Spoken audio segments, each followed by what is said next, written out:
last lecture we saw the definition of limit fz as z tends to z naught. So we saw this.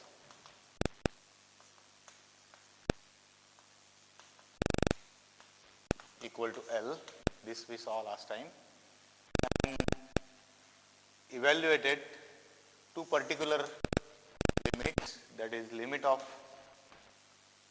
constant function.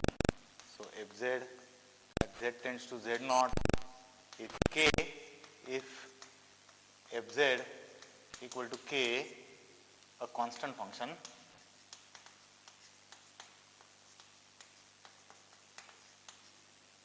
So this was first problem we did, and then limit of z at z tends to z naught was z naught. These two examples we did by using the definition. Now let us prove certain theorems on limit so that we can use those theorems for evaluating the limit. So for example, if we want to find limit of z square as z tends to z naught, then what is limit? Or we want to find limit of z cube minus 3z square plus 5z plus 1 at z, then this is equal to what?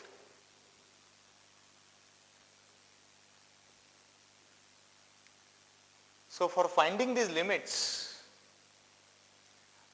let us prove some theorems so that if those general theorems we prove once for all, then their repeated application will give us limits of several functions like this. So for example, this is z into z. Now z limit is z naught. So z into z limit will be z naught into z naught, provided we prove in general that limit of fz is limit fz into limit gz. Then as a particular case this will follow. Not only that, later on several problems we can find limit.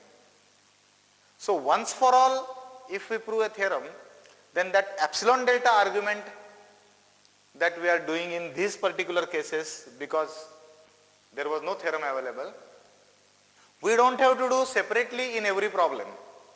We will have to do that argument in the proof of the theorem once for all. That is, what is sum of the limit, what is product of the limit, and so on. But then we don't have to separately do the epsilon delta argument in every particular example, prove those theorems. So actually a theorem is economy of time, energy, efforts in sorting out examples.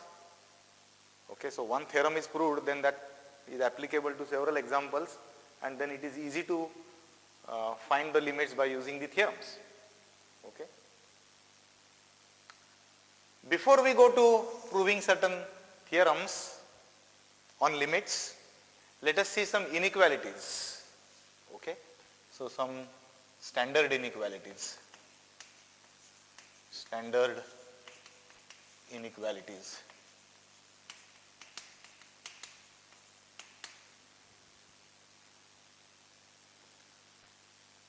Some inequalities I gave you in the first lecture as exercise. I hope you saw those inequalities, but anyways, the inequalities that we need in proving theorems, I am first writing those inequalities, and we shall see the proofs of those inequalities first. They are also on their own right very important.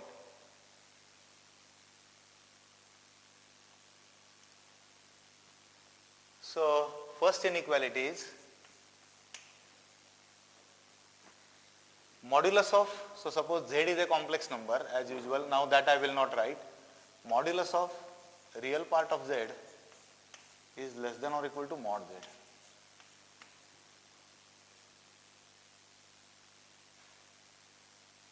Is this very obvious? Is this a very obvious inequality? Yes? Can you prove this? So what is real part of Z? So suppose Z is, so proof, so suppose Z is x plus Iy, then this inequality means what? So to prove that, mod x less than or equal to mod Z. Now what is mod Z? Actually mod Z is, so but mod Z is square root of, whenever I write this I mean always positive square root, x square plus y square.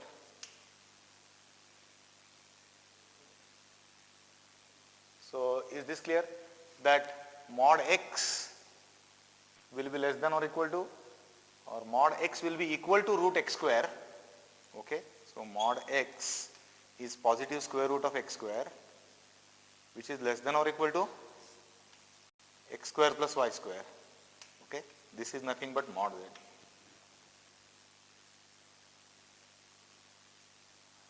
Can we see this geometrically?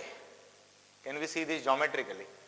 So suppose this is Z, this is complex number Z, this point which is x plus Iy, then what is mod Z? What is mod Z? Mod Z is this length is mod Z, we know this. So this is mod Z. What is mod x? So suppose if I draw perpendicular here, then this length is mod x, this is x plus Iy, means these coordinates are x comma y. So this length is mod x, this length is mod y. See, I am writing mod because sometimes x could be negative, but that length will be mod x. Now this is a right angle triangle. Okay. So this square plus this square is equal to this square. So this side has to be less than or equal to this side. So that is also a geometric proof of this inequality. Is this clear? Same thing. We are saying same thing by drawing picture, that's it. Now does this also immediately follow from this picture that mod y is less than or equal to mod z? So also mod y is less than or equal to mod z. That is modulus of the imaginary part of z is also less than or equal to mod z. So this is second inequality. So mod of real part of z is less than or equal to mod z. Mod of imaginary part of z is less than or equal to mod z. Let's write third one, which is very important and used many times. Okay, before that let me quickly do this also. That is mod z is less than or equal to mod of real part of z plus mod of imaginary part of z. Is this also clear from that picture? This is mod z, this is mod of real part, this is mod of imaginary part. Yes, why this is true then geometrically? Can you tell? This is nothing but triangle inequality. Sum of any two sides of a triangle is always bigger equal the third side. So this is one side of the triangle, this is other side of the triangle. Sum of these two sides must be bigger equal the third side, but third side is mod z. So mod x plus mod y, this is mod x. If z is x plus iy, real part is x, so this is mod x. Imaginary part is y, so this is mod y, and then this is mod z. So this is less than or equal to this. Okay.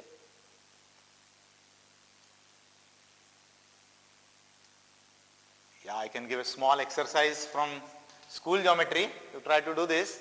That is why triangle inequality is true. That is sum of two sides of a triangle is bigger than or equal to the third side. That we are using. So prove that the sum of any two sides of a triangle is greater than or equal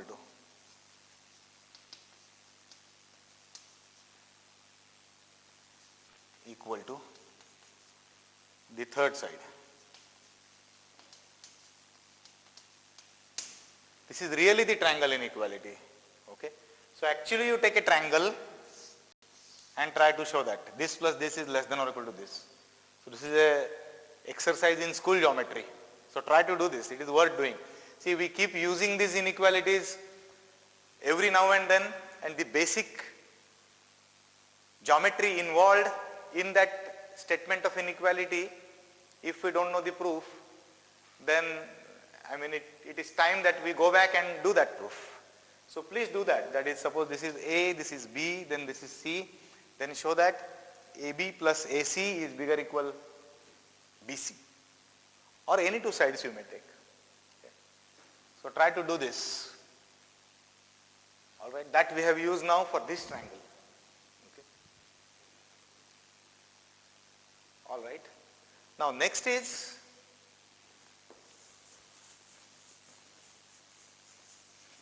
mod of Z1 plus Z2.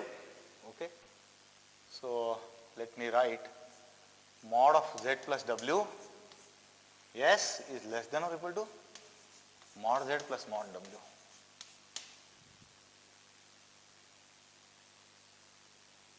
Mod of Z plus W is less than or equal to mod Z plus mod W. You have seen this inequality in the context of real numbers. Mod of x plus y less than or equal to mod x plus mod y. Now these are complex numbers.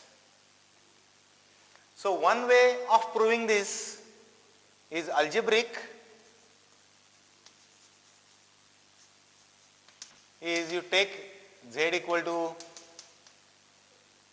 x1 plus iy1, w equal to x2 plus iy2, and then z plus w, then its mod is x1 plus x2 bracket square plus y1 plus y2 bracket square square root, and then show that it is less than or equal to x1 square plus y1 square square root plus, like that you show. But let us see whether we can prove this geometrically.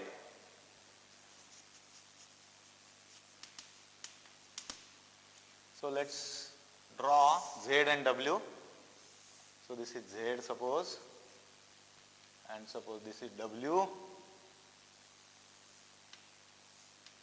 Then what is z plus w? We saw that if you complete the parallelogram,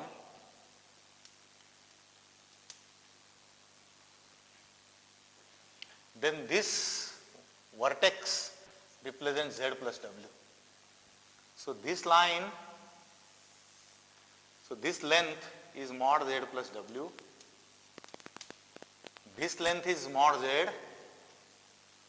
and this length is mod w. But this is parallelogram, so this is mod w again. Now can you immediately see again from this statement, that is triangle inequality, that mod of z plus w is less than or equal to mod z plus mod w. So this is again the application of triangle inequality.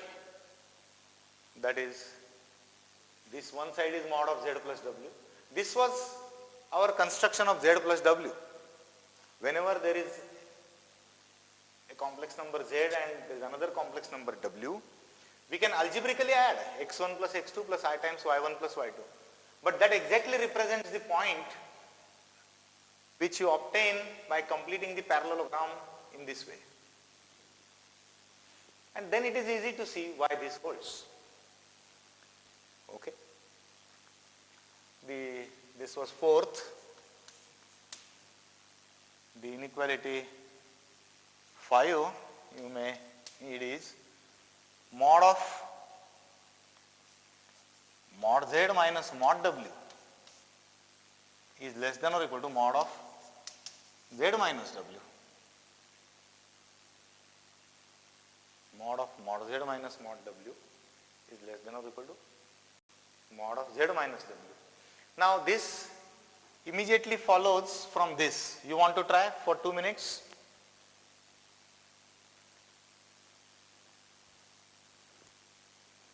Do you want to try this inequality by using this? So I will give you 1 minute. Try to do that.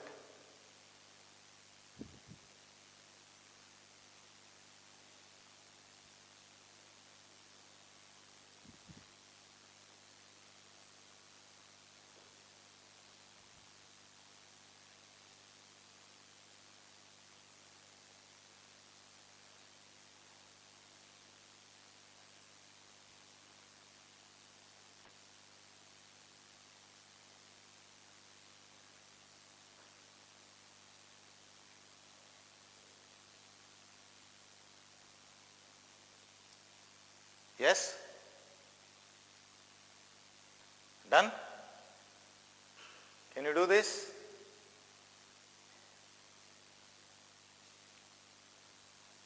Yes. So Z can be written as Z minus W plus W.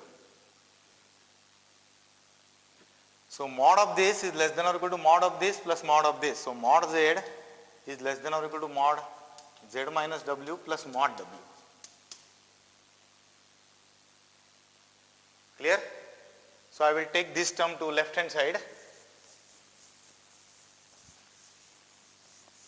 So mod of Z minus mod of W is less than or equal to mod Z minus W. So that is suppose 1.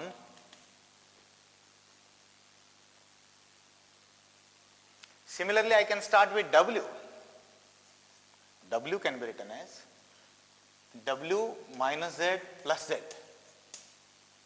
Now again mod of W is equal to, is less than or equal to mod of W minus Z plus mod Z. But that is mod W minus mod Z is less than or equal to, this I can write mod Z minus W, because inside mod I can change the sign. So this is number 2. Now remember, all the quantities on both sides of all the inequalities are real. Okay. So this is some number x, then this is exactly minus x. And right hand side is same. So x is less than or equal to something and minus x is also less than or equal to something. But mod x takes only these two values, x and minus x, and both are less than or equal to same quantity. That means mod of this quantity, so by 1 and 2, mod of mod z minus mod w is less than or equal to mod of z minus w. Is this clear? Because this is x, then this is minus x, and x and minus x both are less than or equal to same quantity, then mod x will be less than or equal to same quantity. Okay. This again you can prove geometrically. Okay. I will suggest you that you do that, because now this is w, then z minus w will be this side. So this minus w will be somewhere here. Okay. And then minus w and z if you want to add, then it will be like this. So this will be z minus w, that means this will be z minus w. So again you can use triangle inequality and show that mod of z minus w is bigger equal mod z minus w, and w you can again use the triangle inequality there. Okay, because this is mod w, okay, and then this is z minus w. So if you consider this triangle, then mod z is less than or equal to mod of z minus w plus mod w. And similarly the other triangle will give you other inequality. So it is again some kind of triangle inequality only.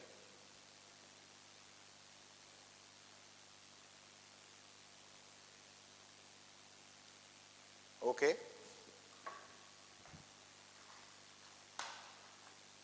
Yeah. Now that we are drawing some pictures, let us do some more geometry. So what is ZW?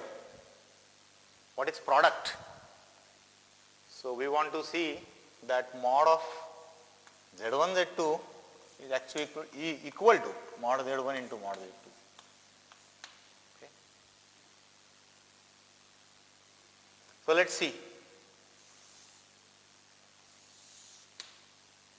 So suppose this is Z1 and this is suppose Z2. Then I will consider point 1 here. Consider point 1 here and join it to Z1. I will call this triangle O, A and B. And construct a triangle here, okay,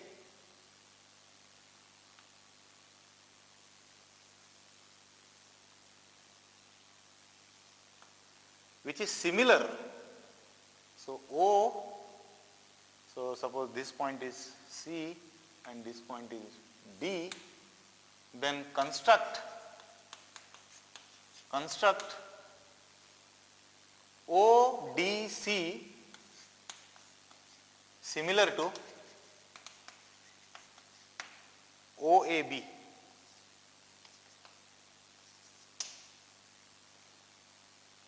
Then D represents Z1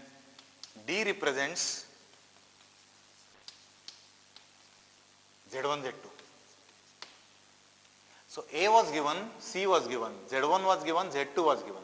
This is 1, this unit. I am choosing unit. Okay. Now because of this what happens? You see here. That is this triangle OAB means nothing but 0, Z1, 1. And ODC I am claiming to be 0, Z1, Z2 and Z2. So check this, that is Z1 upon 1 is Z1 Z2 upon Z2. So this matches. So this point represents this. Now it is immediately clear that mod of Z1 Z2 equal to mod Z1 into mod Z2. So is this first of all the construction of point Z1 Z2 clear? See, just like Z plus W I have constructed geometrically, Z1 plus Z1 into Z2 also I have constructed now geometrically. How? You take one point, take the other point and construct a similar triangle. Triangles are similar means corresponding angles all are equal and sides are proportional. So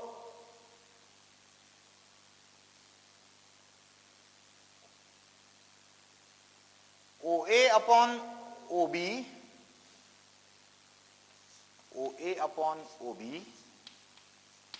okay, Z1 upon this. So OA upon OB will be what? OD upon OC.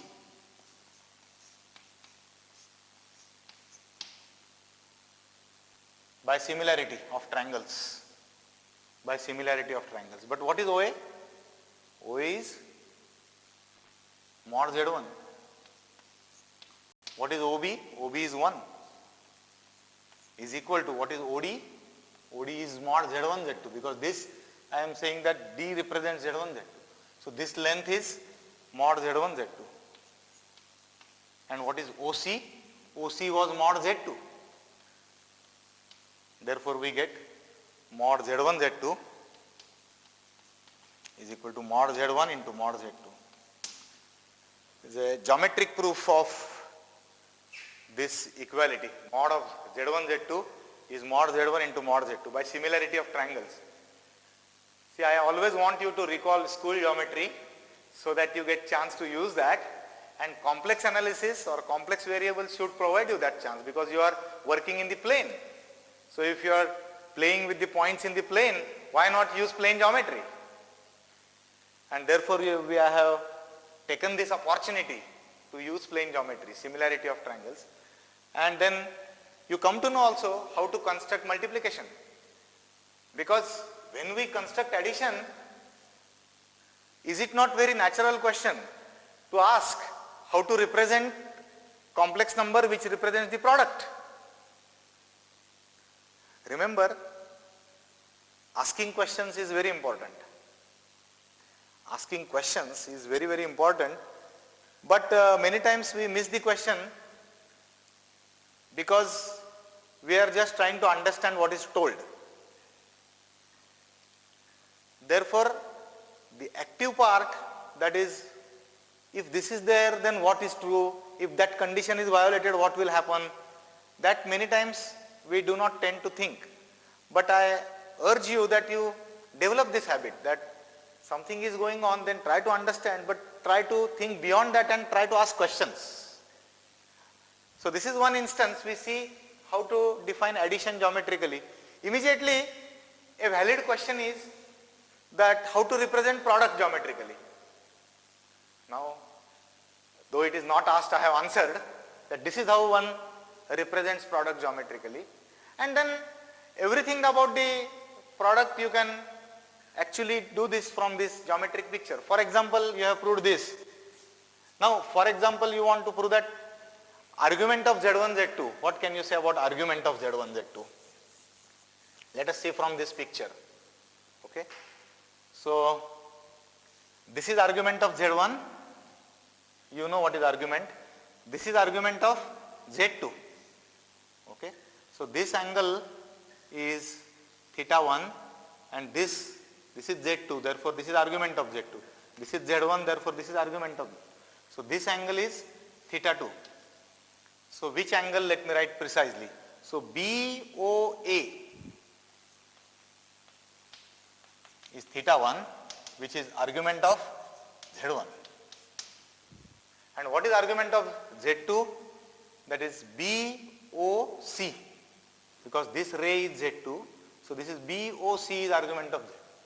Angle BOC is theta 2, which is argument of Z2. Now, this is Z1, Z2. So, we want to find out angle BOD. So, argument of Z1, Z2 is equal to angle BOD. Angle BOD. Now, this BOD is nothing but BOC plus COD. Okay.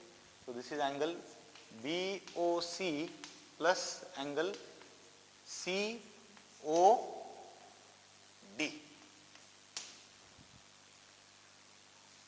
But BOC is theta 2 and COD is what? This angle. But these two triangles are similar. So, this angle is equal to this angle. So, COD is equal to theta 1 by similarity.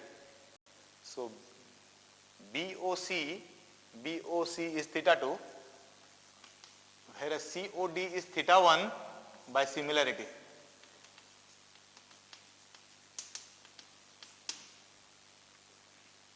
So, argument of Z1, Z2 is argument of Z1 plus argument of Z2. Of course, some care has to be taken while interpreting this equation, as we shall see, because argument is multi-valued function and we will take argument between minus pi to pi. So, some argument which comes close to this pi, so theta 1 as well as theta 2. Theta 1 plus theta 2 will go beyond pi, and then with our interpretation it will be negative. So, this equation will not directly hold, but then there will be some values of arguments where you can interpret the equality. It is like that. But you can see the geometry here. Okay, we can prove absolute value, we can also prove the properties of the argument. Anyway, these inequalities will really need. Alright. Okay, so now let us see the conjugate and 1 over z. See, you may feel that last lecture we did limits and then now we are doing this geometry. But then you will see the connection that when we are handling limits and proving theorems on limits, these inequalities will come very handy, and the proofs of the inequalities will be very natural and you will be comfortable with the proofs. So that these inequalities and the geometry behind these inequalities also must be completely understood first.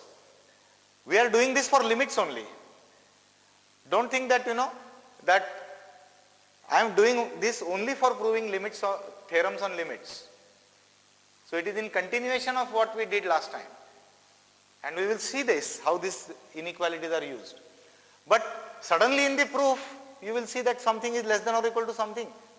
Then we should know that beforehand. Therefore, inequalities I am writing before that. And then this geometry behind complex number is anyways useful, especially also in the proofs of the theorems. But irrespective of that, if we are doing complex analysis, then this geometry of complex numbers or plain Euclidean geometry, we must recall, understand, use everything. Okay. So let's see where is z bar with reference to z, the conjugate. Okay. So conjugate of z, okay, z bar is what? So z is x plus iy, then z bar is x minus iy. And how do you describe conjugate geometrically? So suppose this is z,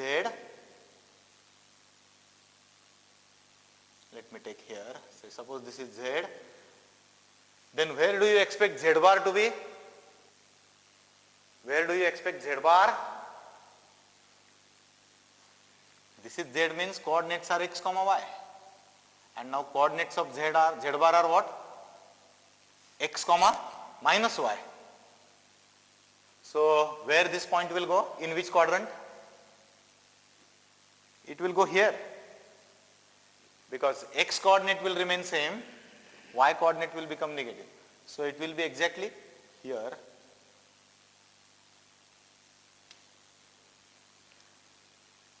And this distance is mod y, and this distance is also mod y, and x coordinate is same. Okay. So if I draw this triangle, then this is isosceles triangle and this is perpendicular bisector of that. Okay. All right, because this is z bar, and if I draw this triangle O A B, then this angle equal to this angle. Okay, this side is equal to this side is 90, this angle is 90, and then this side is equal to this side. Okay, so in fact this side is common, this side equal to this side equal to this side. By whichever theorem, SAS or SSS test, these two triangles are congruent. So OA suppose P is congruent to, this means congruent.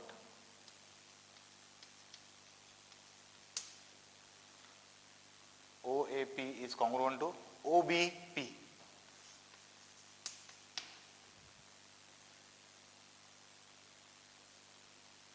Okay, these two triangles are congruent, and therefore this angle is equal to this angle.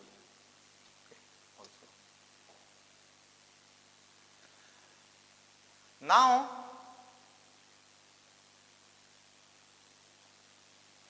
let us construct 1 over z. This is also one of the exercises that I gave you, if you see your notes carefully. So again I refer to the point 1. So this is point 1, and consider the triangle OA, and suppose this is Q.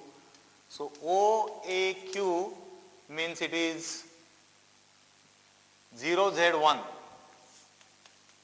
0 Z1.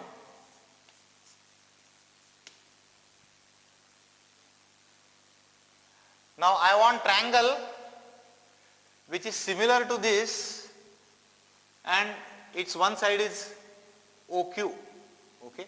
So 0, A1, I want this, that is O, Q, and then this point I want. Okay. So this is 1 by Z. So this is suppose R, then OQR. Okay. So triangle OQR I have constructed, which is similar to this. Okay. So 0, Z1. So this is ORQ. So this is OAQ. So this is OAQ. Okay. So what is OQ upon OR? OQ is 1 and OR is 1 by Z. Okay. So OA upon OQ. Okay. So OA is 1 and OQ. So let me write OA upon OQ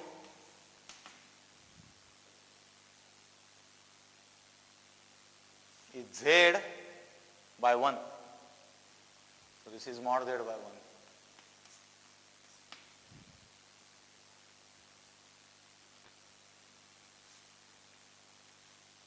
So OQ upon OR. OQ upon OR is equal to what? OQ is 1 and OR is mod 1 over Z. So this is again mod Z.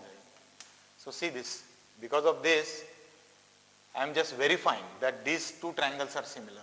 OAQ equal to OQR.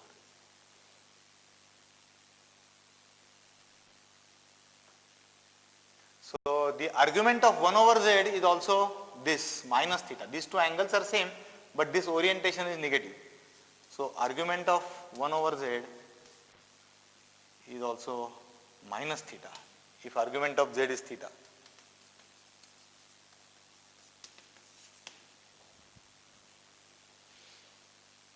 Now another exercise which you try to do is that show that, so exercise, show that Z bar and 1 by Z are collinear.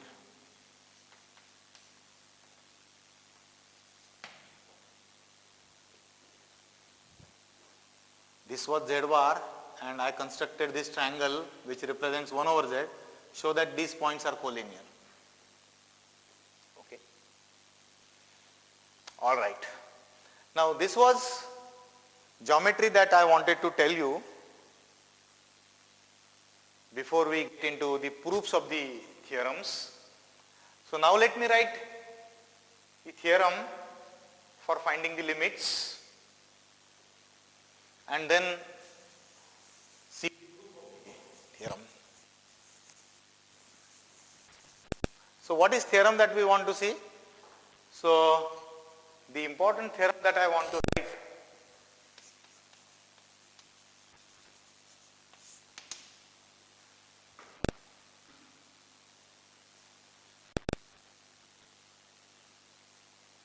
let Fz equal to Uxy plus I times Vxy.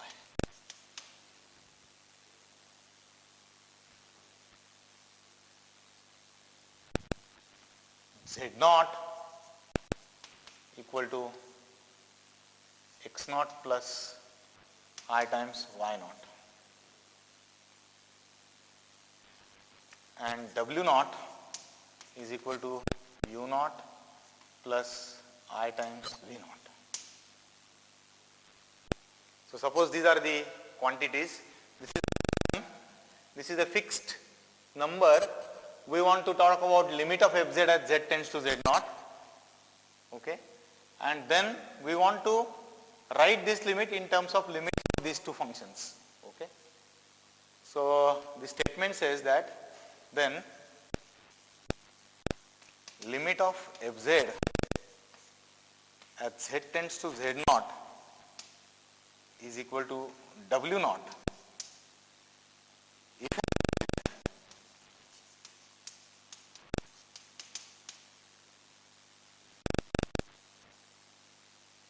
limit of fz as z tends to z naught is w naught.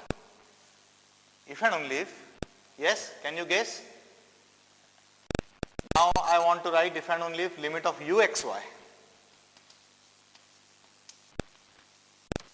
as xy tends to x naught y naught, that will be equal to what?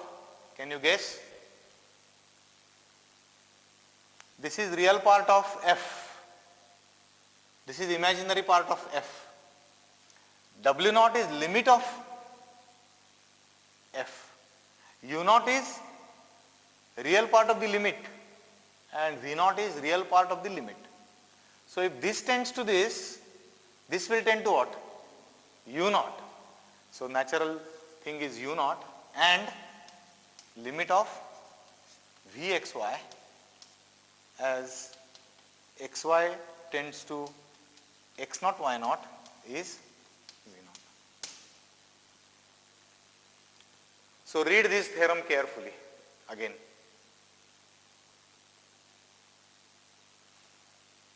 Fz is a certain function and z0 is a point given and we are considering limit fz as z tends to z0 equal to w0.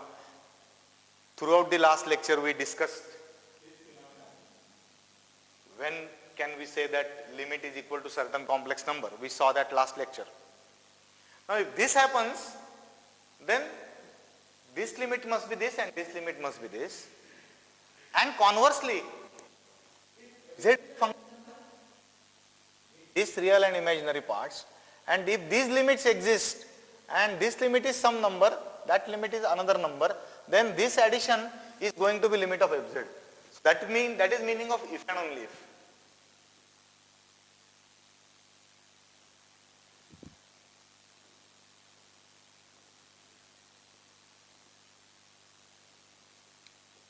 If and only if means complex limit exists and is some complex number. Then the real part of the function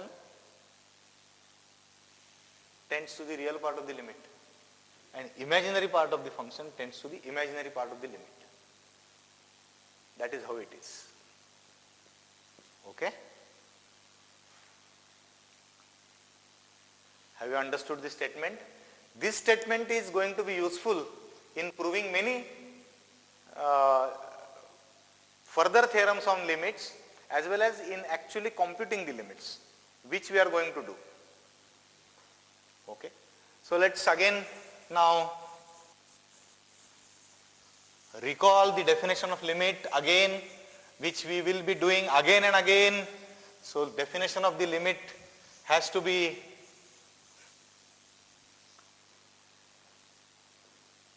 recalled, written, told to each other again and again. It is worth doing that. It is like some mantra that we have to keep saying again and again. So let us repeat this definition again. Limit of fz as z tends to z0 is w0. Yes. Can somebody tell? Now I know that if you tell, I cannot actually hear that, but then you say it. Limit of fz as z tends to z0 is w0 means given epsilon greater than 0, there exists delta greater than 0 such that whenever 0 less than mod z minus z0 less than delta, then mod fz minus w0 is less than epsilon.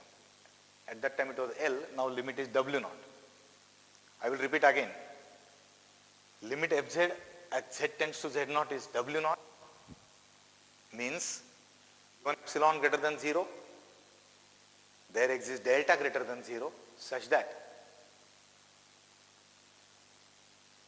whenever 0 less than mod z minus z0 less than delta, mod fz minus w0 is less than epsilon. Okay. So that is definition of this. Now what is definition of this? Same thing. mod of uxy minus u naught is less than epsilon if x minus x naught bracket square plus y minus y naught bracket square root is less than some delta. Because this limit you have seen last year, several variable limit. Okay, this several variable limit you have seen last year. So this definitions you know, that is if xy belong to deleted delta neighborhood of x naught y naught, then vxy belong to epsilon neighborhood of v naught, like that it is. And deleted delta neighborhoods are inside of disk, enter at x naught y naught, radius delta. Okay. So these are definitions of the limits. Now let's prove this. There are two parts, if and only if means. We assume this and prove this, and then assume these two and prove this. Remember, this is statement of the type P if and only if Q and R. Okay, P if and only if Q and R. So if P is true, Q and R are true, and if Q and R both are true, then P is true. It is like that. Okay. So let us assume now this. So part 1, so proof 1. So let limit fz as z tends to z naught equal to w naught.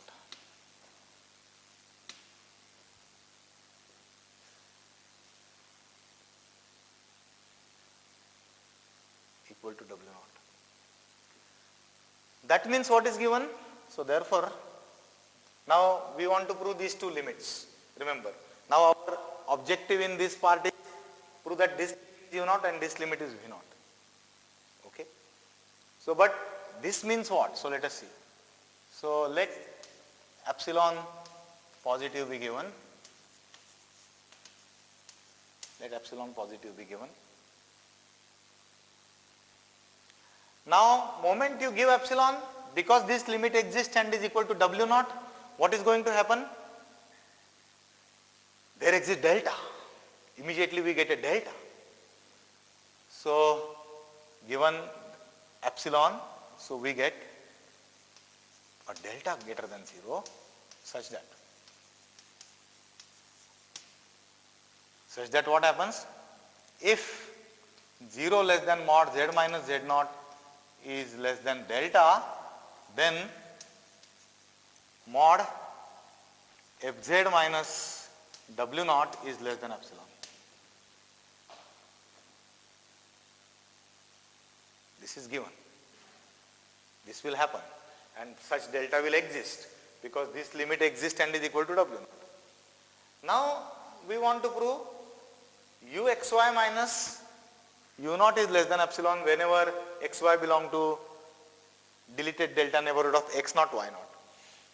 Now what is real part of this? Remember, fz is this and w naught is this. So fz minus w naught is what? Uxy minus u naught plus I times vxy minus v naught. So note that fz minus w naught is nothing but uxy minus u naught plus I times vxy minus v naught.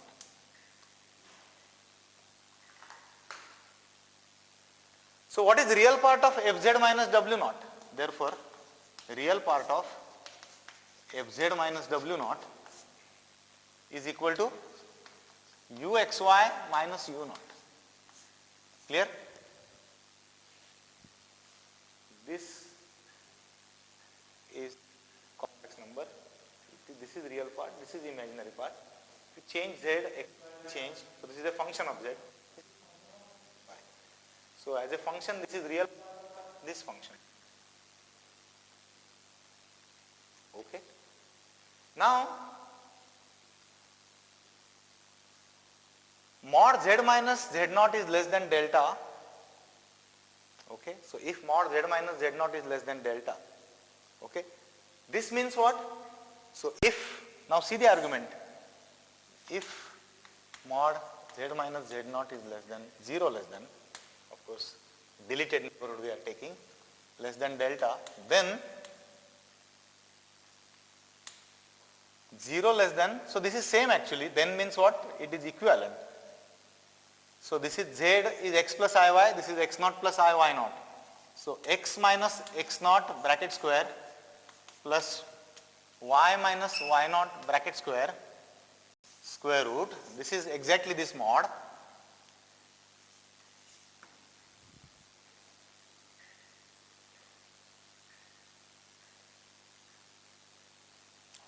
Okay, so let me write, if this is true then this is true, alright. In fact, I want to write, so in fact let me write like this, so mod z minus z naught is equal to this. Okay, let me write delta later on. Mod z minus z naught is equal to this. Alright.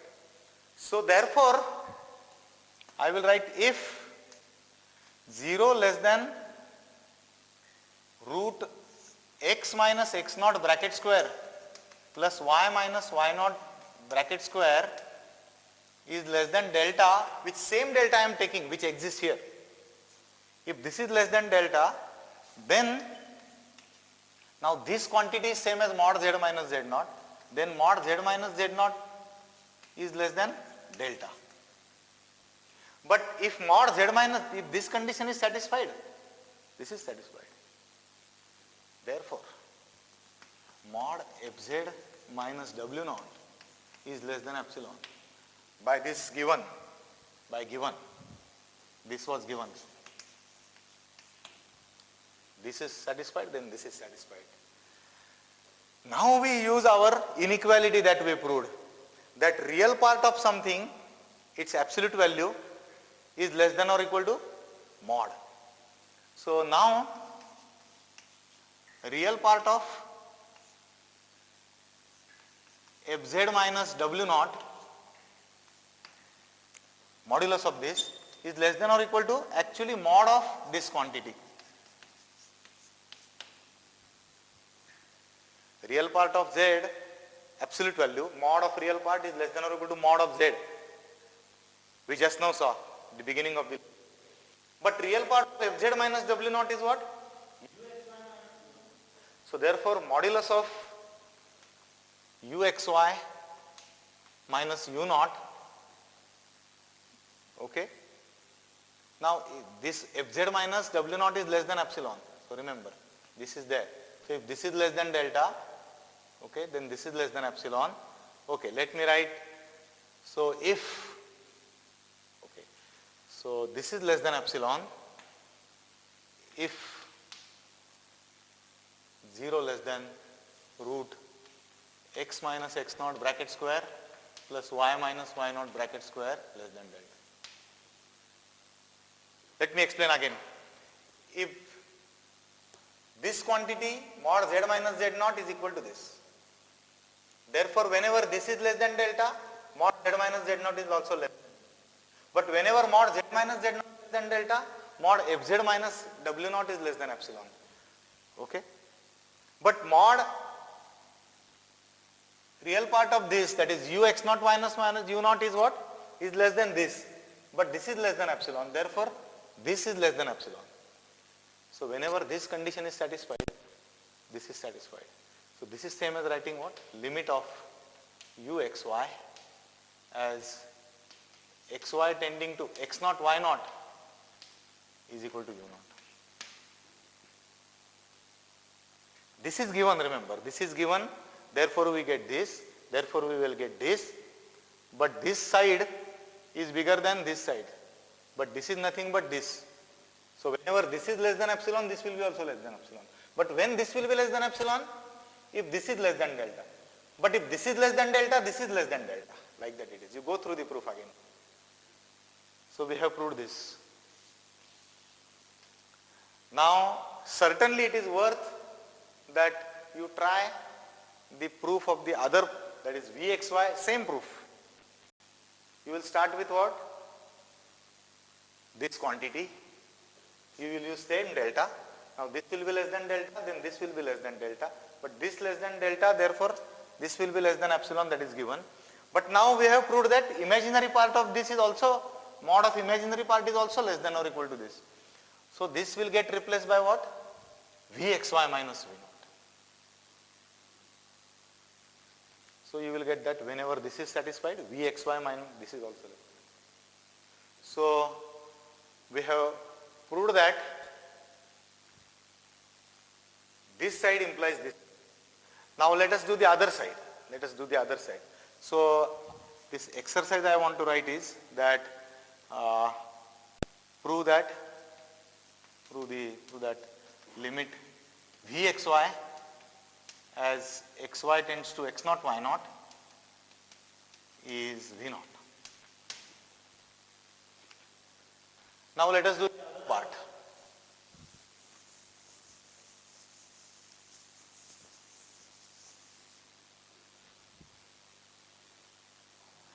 The other part is what? Now these two limits are given and you want to show that this limit equal to this. Okay, so let me not start this part because then it will be incomplete this time. So I will suggest you that you try the other part. Let me tell that orally and let us write that next time. So again next time we will repeat the definitions of limit. Whenever we want to prove the theorems on limits, we will repeat the definition again and again, so that it will be more, you will be more comfortable with the definition. So let us now see how these two limits, existence of these two limits guarantee the existence of this limit, and then how the corresponding values matches.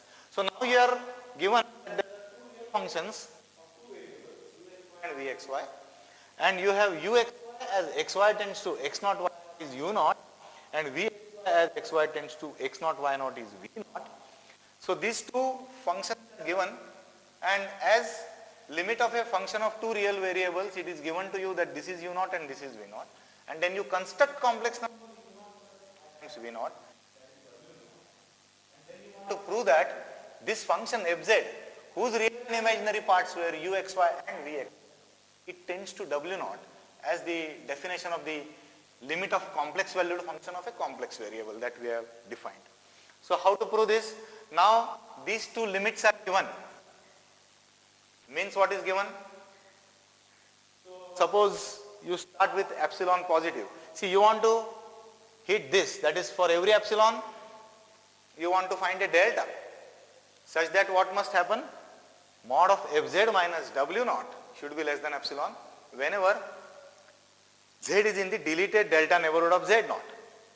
So that delta you want to find, which you want for this limit. But given that epsilon, first of all, because these two limits exist, there will exist a delta 1 and also a delta 2, because now two things are given. So there is a delta 1 such that what? See, purposefully I am not writing because there is no time now. But then I suggest that you go back and write down this. Alright. So mod of uxy minus u naught will be less than, say, epsilon by 2 if what? X minus x naught bracket square plus y minus y naught bracket square root point deleted is less than delta 1. So you will get x naught y naught here, okay, say this point is x naught y naught, and you will get a delta 1 neighborhood, and you will also get a delta 2 neighborhood of the point x naught y naught, okay. And for that what will happen? Mod of vxy minus v naught will be less than epsilon by 2. And if you want both the inequalities to hold, which part you have to choose? The points where both the inequalities will hold will naturally between minimum of this delta 1 and delta 2. So if this is delta 1 and this is delta 2, then you have to take points here such that both the inequalities will hold. So take minimum of delta 1 and delta 2 and proceed. Take that delta and show that that delta works for this limit. Okay? Yeah, today's time is over. So we will write the proof next time. It will again give us chance to recall the definition of limit of fz at z tends to z naught.